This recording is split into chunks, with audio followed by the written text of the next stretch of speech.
The following program is rated GE. It is suitable for general family viewing.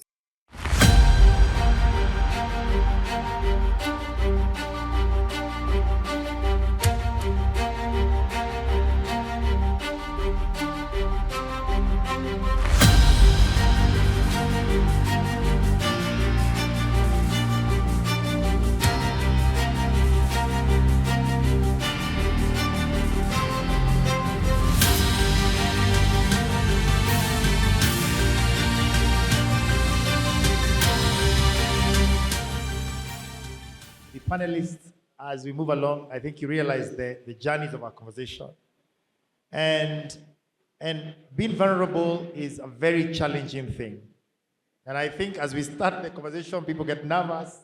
So I'm going to circle back to Renee, who started. I think she got nervous, and she'll now tell us the hard conversations. Because I think the biggest challenge, by being not vulnerable, as an entrepreneur, what tends to happen, you're not able to share the real journeys, what you went through. And that connection, that honest conversation, I see my 15-year-old son is here. In November, he had an event, 3,000 people he organized as a concert. So I asked him, as an entrepreneur, hey, it's a lot of people. You brought 3,000 people into an event. How old are you? 15. And your colleagues? 19. So I figured out the journey that this guy will take, if we don't curate it, it will be a disaster if we don't help him managing certain pathways. But at the same time, we can't discourage it, right? We have to enable him to make it and do it. And I know I went to that event with my friend Jill. Kimami is down here. And Jill and I just looked at the event. We said, gosh, this is how old? How many people? This is incredible. And we thought to ourselves, wow, were we doing this stuff at 15? So what it means, the new generation of entrepreneurs are willing to risk it all to scale. The question is, how are we helping them go through this journey? So what I'll do is I'll ask very complex questions, and I want you guys to sort of give me feedback, the guys on the stage, in a very vulnerable manner, right? So I'd like to ask a question with Renee. I'd like to start with Renee and talk about trust. Why do you think we have a very low trust value system in a country? Why do we not trust each other, right? Why do people in an ecosystem, Mr. Shah and Mr. Shah, trust each other, right? Mr. Yusuf and Mr. Ali trust each other more, right? Why are some communities more trusting within an ecosystem? Why then do you need so many documents to give a bank, and yet in other countries you have less documents? What is the issue?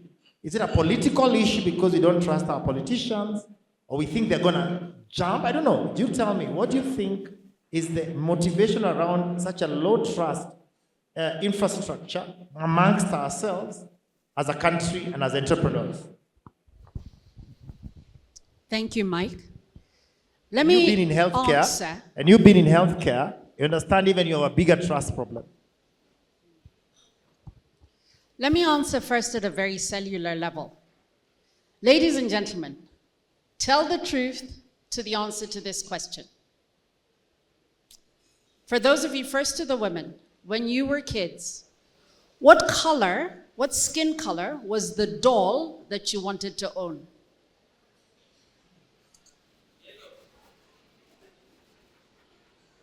Turn to the person next to you and make a confession. What kind of hair did you want to have? Blonde. What color eyes did you want to have? Blue. Why?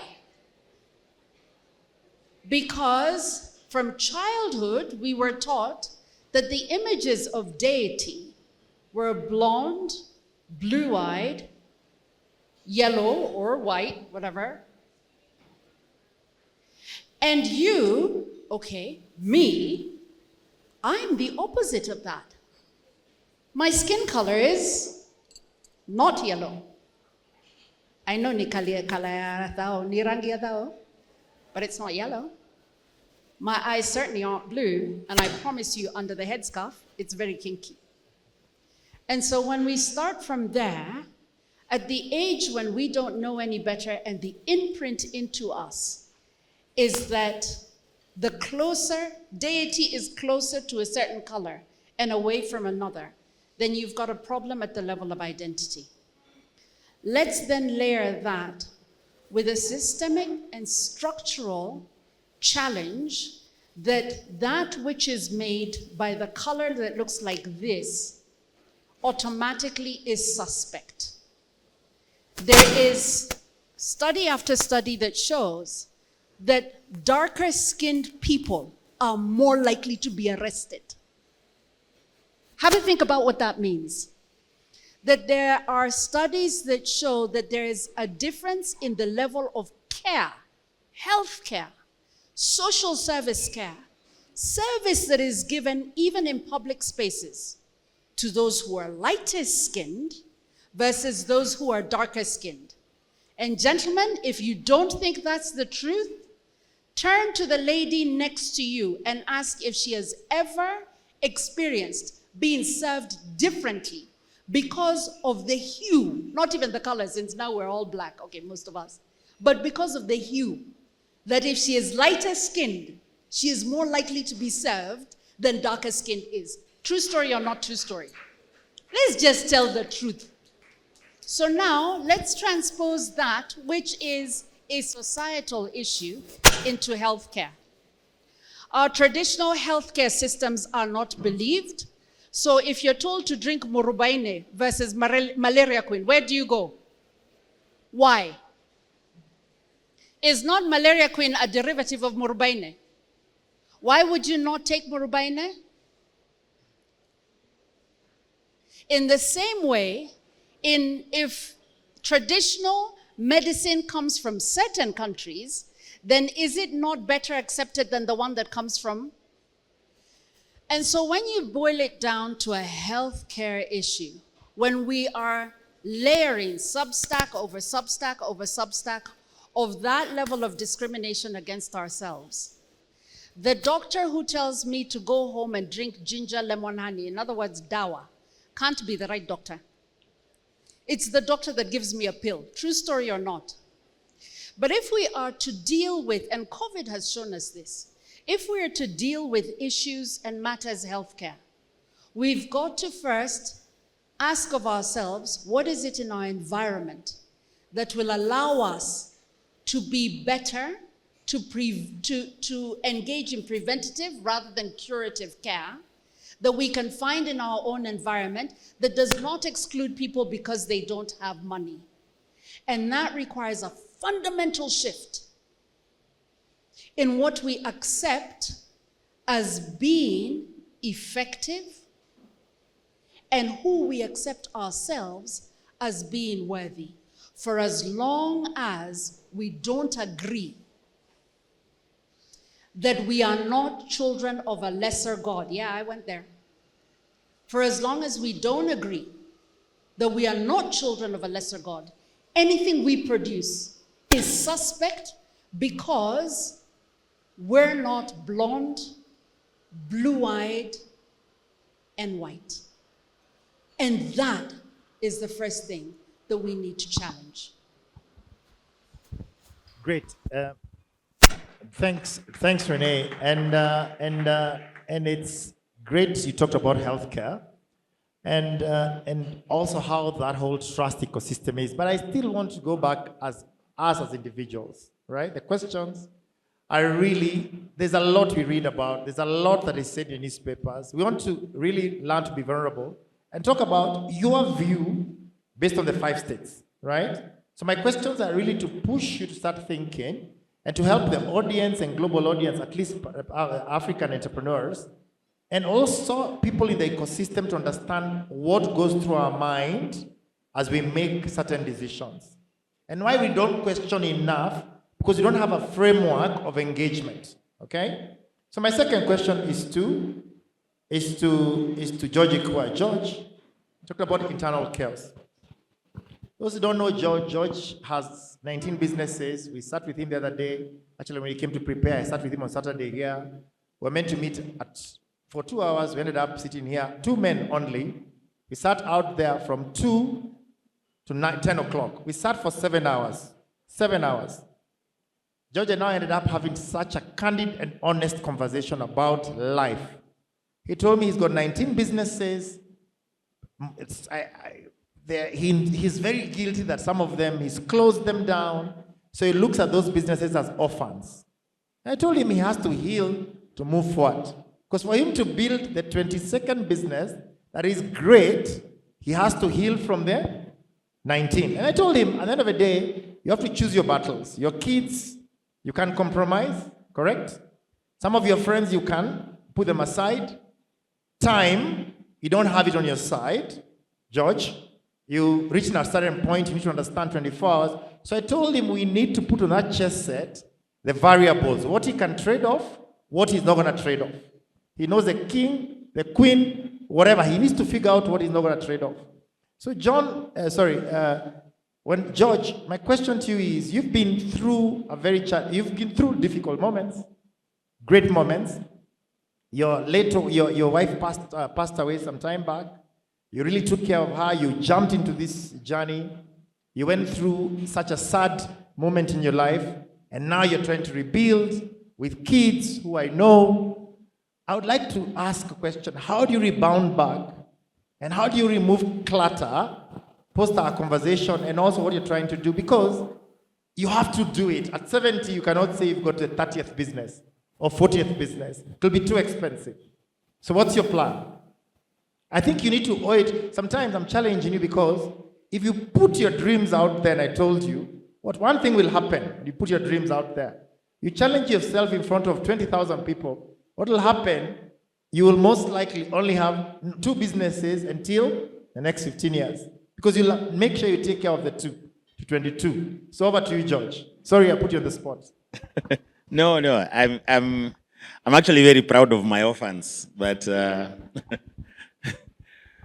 a baby daddy of many. So, and this is actually why we are here, because I think, before I answer your question, it's very difficult to decide where you want to be and where you want to go before you accept where you've been. And most of us, where we have been is a shameful experience.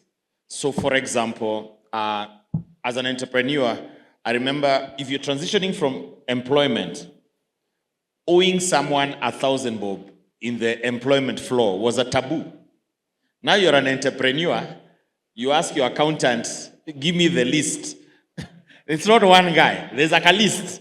And then you say which one is screaming, which one is burning. Like, it's normalized. And so, I like to talk about like one of the biggest companies in the country, the telco. If you watch how many products they have launched that have failed. You remember? Who remembers that thing that was called Premier, something? The privileged guys who used to have airtime off. Remember, they had an exclusive club of people who had an airtime. It didn't work, it closed. Yet, us as entrepreneurs, we feel the little startups we tried are the ones that define us. You're very embarrassed. And because you're embarrassed, you're not able to take the learnings from them. I wish I could sit with your son and take him through my baby daddy maneno with those businesses that kind of didn't work. And because each of them are special in either the illusion I went into them or the lack of collaboration that I went into, they become very special. And to the question about how do you rebound back?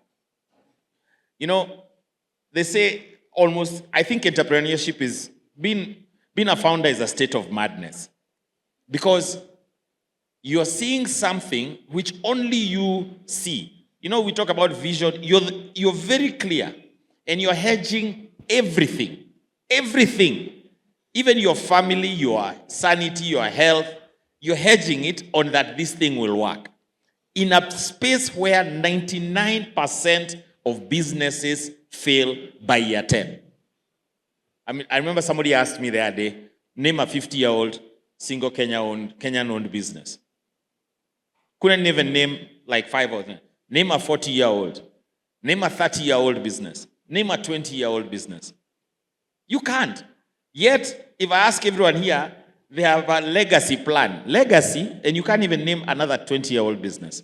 Some of these things, we kind of wake up to the fact. But let's go about how do you rebound. I think for me in my personal space and in my business space, I always say, now I know better. And I don't take my lessons like shame. And where it will be shameful is where I don't acknowledge the mistake that I did. I know this one, I tried something I was not good at. I didn't take on the right partners. I didn't take on this. Even something as simple as pricing, most of you know you've priced wrongly.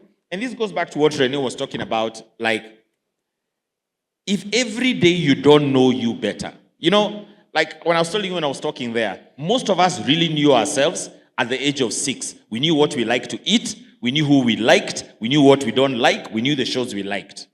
Somewhere along the way, we forgot and tried to all be the same. And actual growth of entrepreneurship is when you go back to who you genuinely are and discover. And the talk we had with Mike, one of the things that I said, who are you, George? And what's important to you?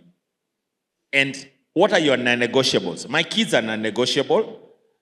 By being alive, my health is non-negotiable. And what am I doing and who am I surrounding myself with every day that can accelerate my path? What are the things that I've been doing that are holding me back? And that's to do with growth. And if you just keep analyzing this, and I think of all these things, the easiest way to rebound is to forgive yourself. Because most of us did not start business to fail. Very few guys start a business and say, I'm planning this thing so that I close it in 2 years through bankruptcy. It doesn't work that way. There's some delulu in your head, which is why you're an entrepreneur. You think you're going to be the next Mark Zuckerberg. I'm sorry, it will not be. But you keep on going every day. And even in I think in personal space, it's one of the things when I went through my bereavement, and Chris, my good friend, had already lost his wife. And one of the things that you go through is that you realize business does not stop because you're going through a divorce. Actually, business becomes more demanding when you're in your turmoil. And when you realize no one is coming, I think it's a realization at which you realize it just has to be done. And it sounds bravado, it sounds big, it sounds like some strength, but I can assure you,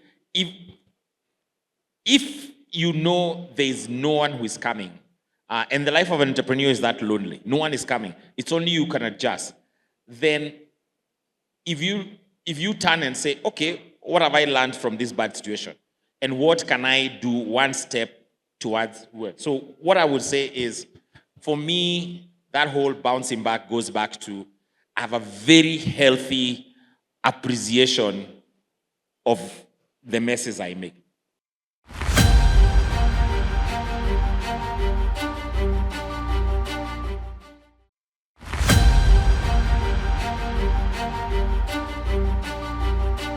I think my next question is to Teresa. We all go through moments that we never really expected. Moments that put you through fire. So even sometimes when you become an entrepreneur, you become an entrepreneur out of pressure. Pressure that you ask yourself, who baked me? Who put me here? This was not my plan. So I want to ask a very honest, personal question. Today you're an entrepreneur for a company called Clean Start. Doing amazing stuff with 30,000, 40,000 women. You begin to talk to, I remember I introduced you to my friend Catherine here, and for you to be part of the guys in this, what was the project? The Africa Business Heroes. The African Business Hero. You qualified. I remember I met you like that previous week.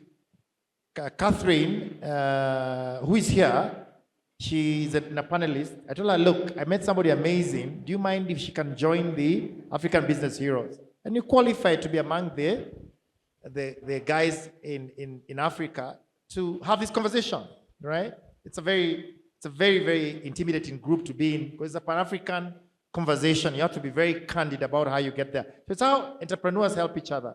There was no value for me. Why should I be? I just said, I think, Teresa, you can join this team. I just called my friend.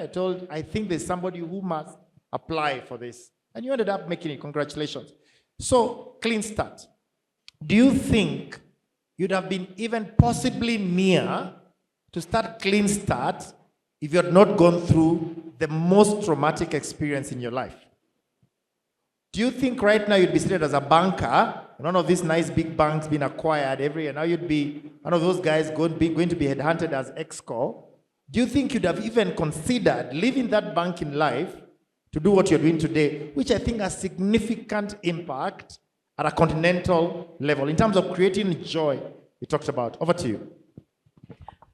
I'll start by saying that looking back, connecting the dots backwards, I think the moments of pressure are some of the most beautiful moments we'll ever go through. And what I have come to learn is that when you find yourself in that moment, learn how to ask the right questions, as opposed to ask, why am I going through this? Why me? And all that kind of stuff. Begin to ask yourself, what is the best thing that can come out of this situation? And it's the worst moment of time to have the frame of mind to be asking the right questions when you're going through pain. And that's the other thing. Human nature is very averse to painful situations, discomfort. Comfort is such a liar, for lack of a better word.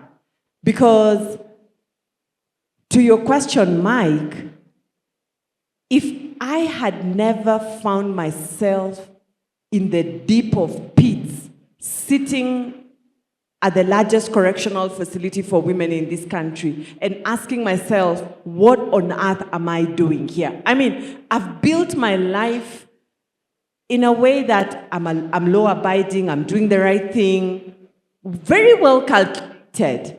How on earth am I sitting in prison with my firstborn daughter? And you know how it's like for moms, how we prepare for our firstborn and you've bought everything, and then, goodness. So to begin, gathering your strength once again, and looking for the gold out of that kind of a situation. Like the first day when I got into Langata Women Maximum Prison, and I don't know how many people have ever been to visit a prison. I don't want to ask who has ever been convicted. Those are some of the most horrible spaces you'll find yourself in. Whether it's the lies, whether it's the shame.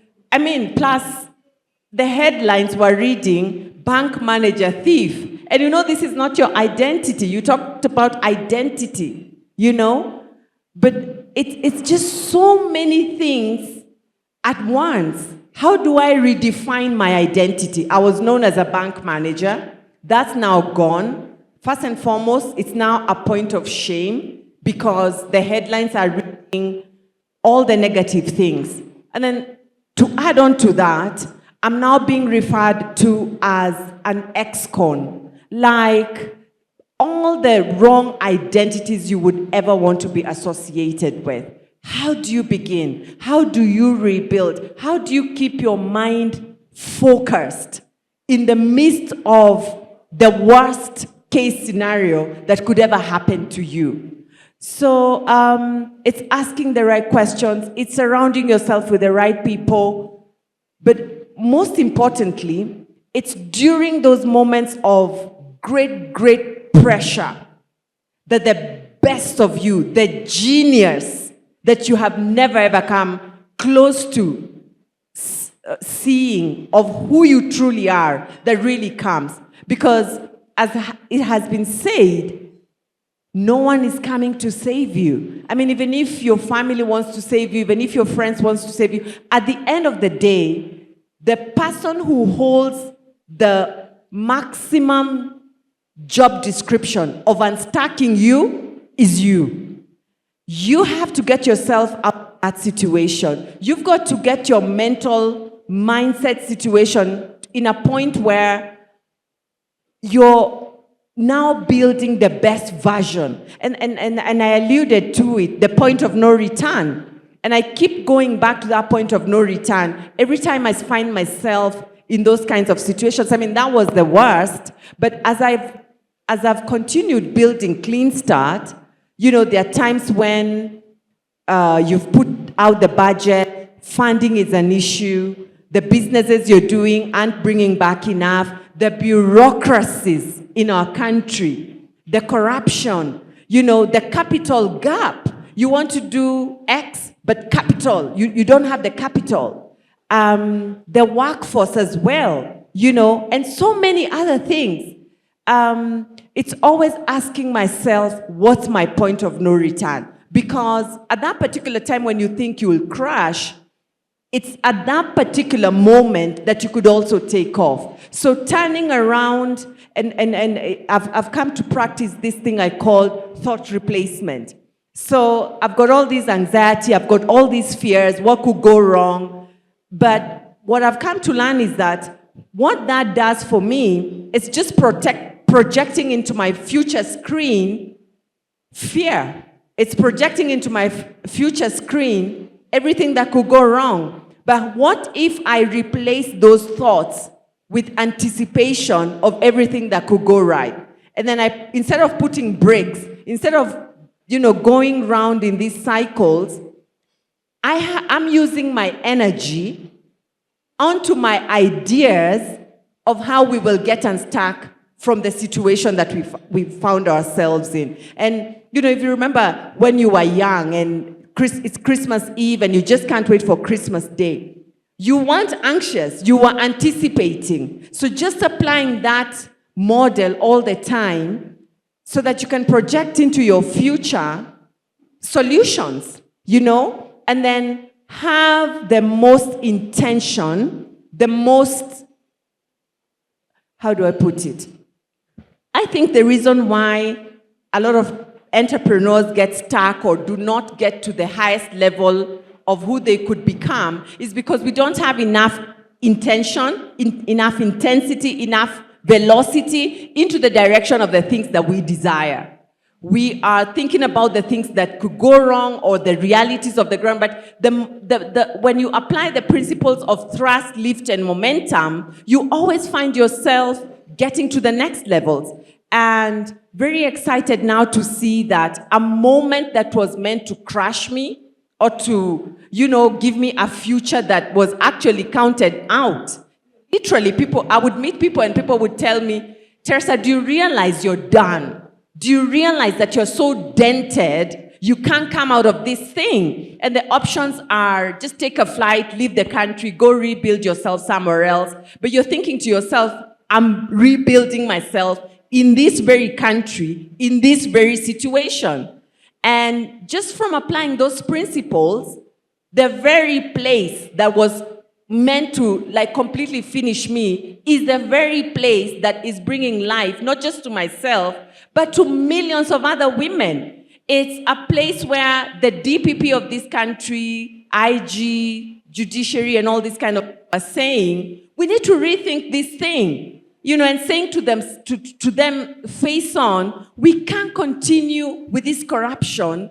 People are putting their best foot forward, but they've got to put some corruption tax on the side.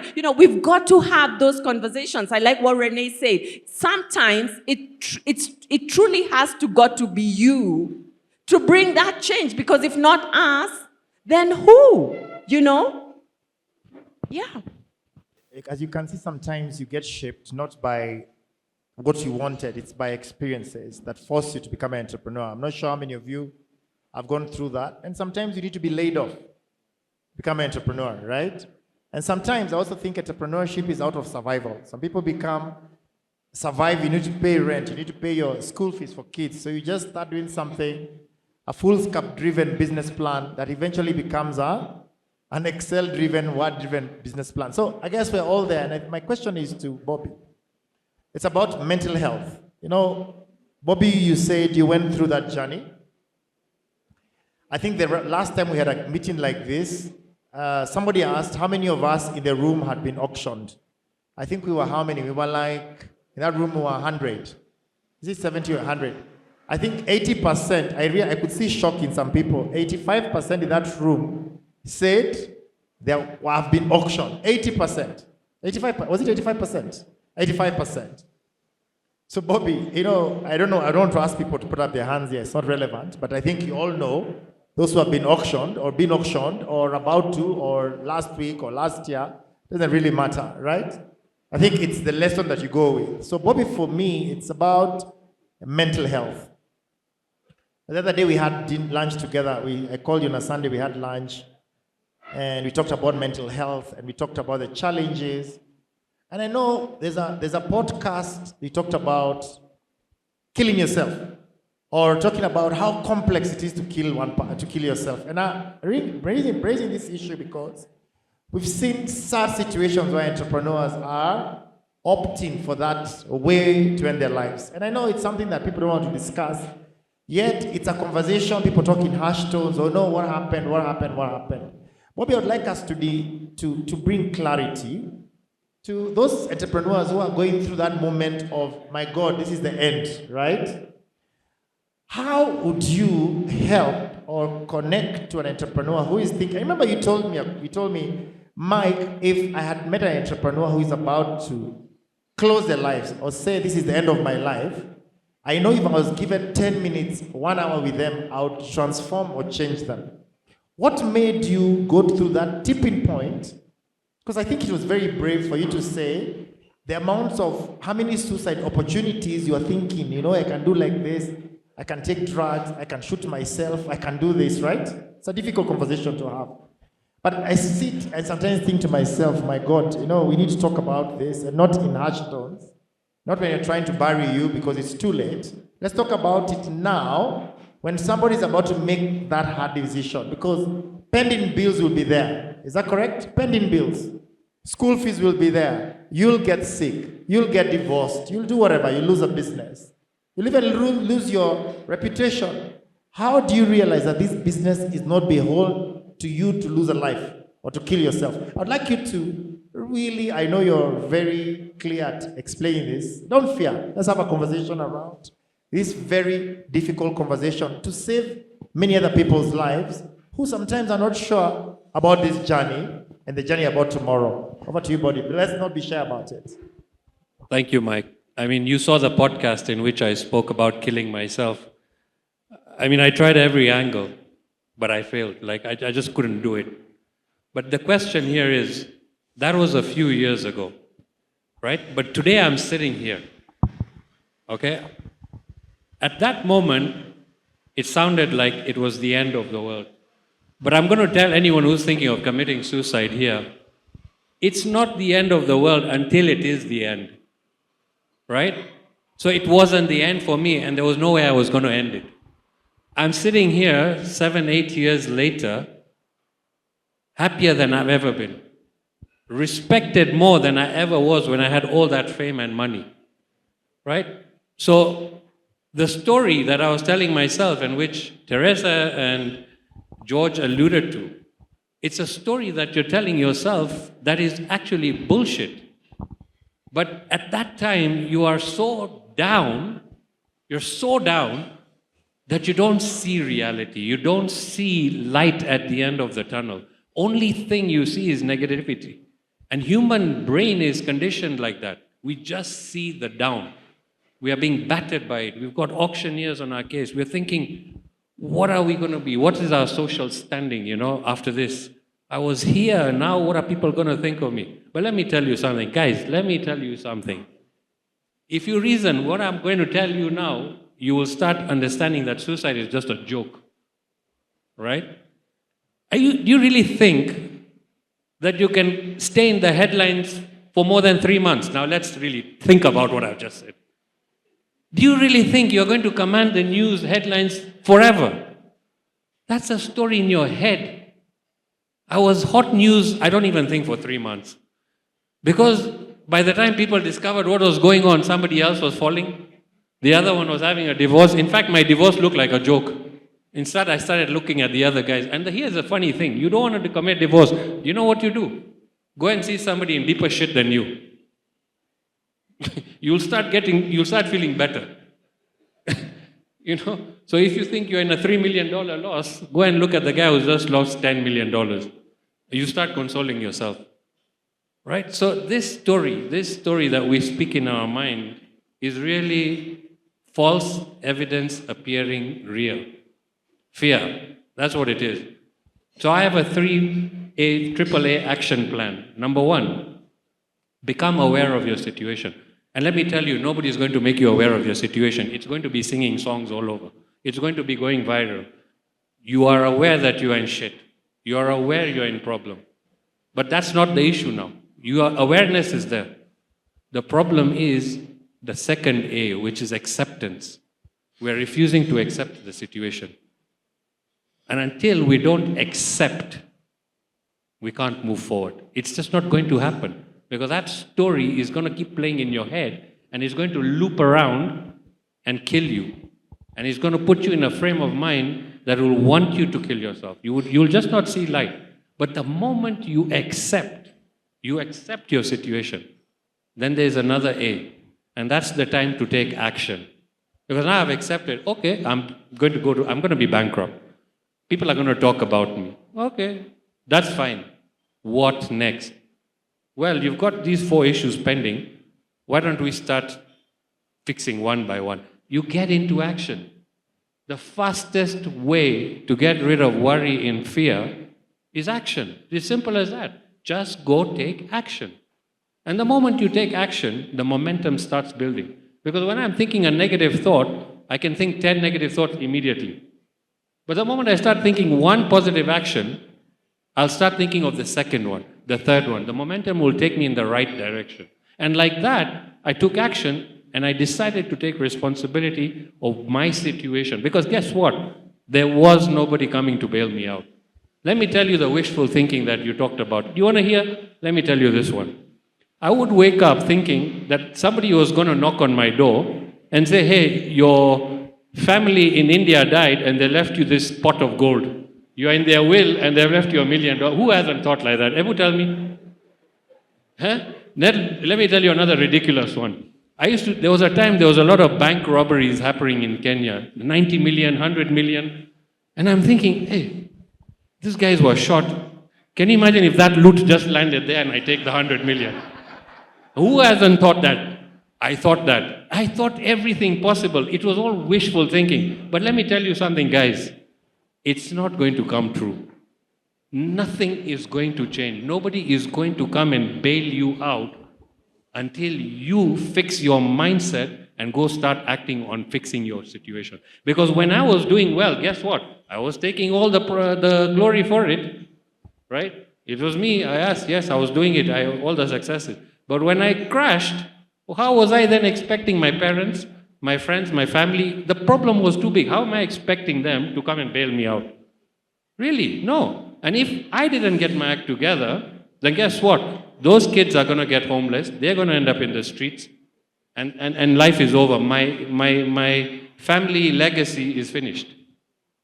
Right? So I had to get myself back into shape. And now that's a whole story. I mean, it wasn't just like, I've told you this and tomorrow you're going to go and get back into shape. There were a lot of things that I had to do. I tell people in my worst times, my best habits were formed. I stopped drinking. It's been 10 years I stopped drinking. I'm the cheapest guy to entertain and I don't get invited anywhere. You wonder what's going on here, right? Because when I was drinking, alcohol is a depressant. Now, imagine if I drank on Friday, my staff on Monday knew this guy is drunk. Because I'm in a different state. And then I recover by Wednesday, and then by Friday I'm drinking again. How am I going to solve my problems? Really? So all my good habits were formed in my bad times. I stopped drinking. I started exercising.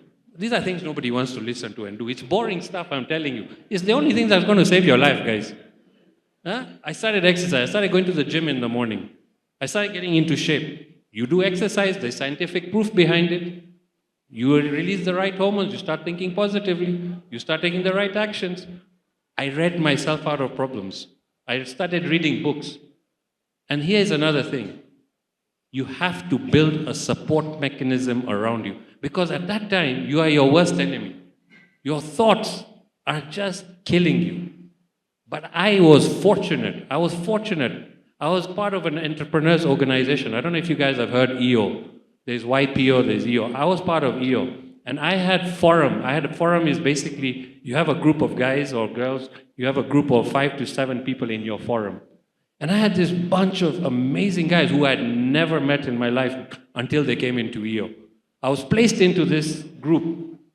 And just as I'm placed, can you imagine divine intervention comes in? EO was introduced to me just about the time I was going into difficulty. Now, had I not got this bunch of forum members, I was going to be alone, because entrepreneurship is loneliness. Now I had a bunch of 6, 7 guys. In fact, some of them are here. I can see one of them over there. These guys stood by me. It was like going in, I called an emergency meeting, I remember. I said, guys, shit has hit the ceiling and it's spreading fast. I need you guys to be here. Within half an hour, everybody gathered there. And one guy was in Arusha. He dialed in. He says, okay, tell us your problem. Like a little baby, this man was crying. I just released. And I told him, this is my situation. You know what they said? We're going to get through this together. So they sat down. They were my support mechanism. So if you don't have a support mechanism when you're alone, get a support mechanism. Second thing, I'm going through a divorce, right? And this is compounding problems. I must be blessed that I met my partner. Because without her, I can tell you something. Behind every man, there's a successful woman. Right or wrong? For me, behind every man, there's been a successful woman. But don't do selective listening. Doesn't mean you go and start getting many women. Please. That is your own thoughts. So I was very lucky. I was very lucky that Samina came into my life, and she gave me the emotional grounding. She gave me that emotional support. So I was getting that support from her, which is very important because my buddies gave me the moral support I needed, the intellectual support. Remember, we operate in 4 states, right? 1 is intellectual, 2 is emotional, 3 is physical, and the 4th is spiritual. Now, I'm taken care of through my intellectual state. I have my buddies. I'm taken care of my emotional state because I have Samina. I'm physically taking care of myself. But guess what? By that time, I think I had forgotten God, yeah? So now, He forced me to understand spirituality. This is now when we forget in success how things are, God's going to slap you. And you're going to say, okay, I exist, huh? Ah, yeah, okay. Boom, spirituality hit me. So now the 4 states started coming into my life. But here's my lesson for anyone who's going through success or downfall. And this is a hard one to swallow. Whatever you're going through, whatever it is, no matter how bad it is, it's happening for the good. That is happening for the good. You will not see it at that time, but I promise you, it's happening for the good, because you will come back one day and you look at that and say, thank God it happened when it happened. Because today, if we didn't go through that chaos, none of us would be sitting here. Right? And because that happened, because I saw darkness, I can appreciate light. And today I enjoy everything I have. Gratitude for every smallest thing. Just the fact that I woke up this morning, I'm grateful for. And that's a state of mind that nobody can take away from me. Because I had forgotten to be grateful. Right? So you tell me you want to kill yourself. Like, why? Because tomorrow you're depriving yourself for a better future. And there is going to be a better future. Because it is just a season. And it's how you manage yourself in that season is going to define you. Right? But the good times are going to come. And let me tell you one thing. The good times will last much longer the second time around.